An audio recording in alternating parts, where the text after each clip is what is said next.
നമുക്കടുത്ത് നോക്കാം. പുസ്തകമാണ്.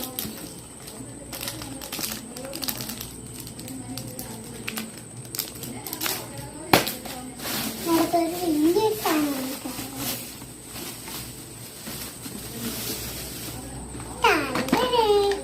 നമ്മുടെ ഇങ്ങനെ മുട്ടുന്ന സാധനം ഇവിടെ ഓരോരോ സാധനങ്ങൾ വെച്ചിട്ട് ഇവിടെ വെക്കണം. എന്തൊക്കെ കത്തിരിക്കുന്ന മുട്ടും നിങ്ങൾക്കറിയാം.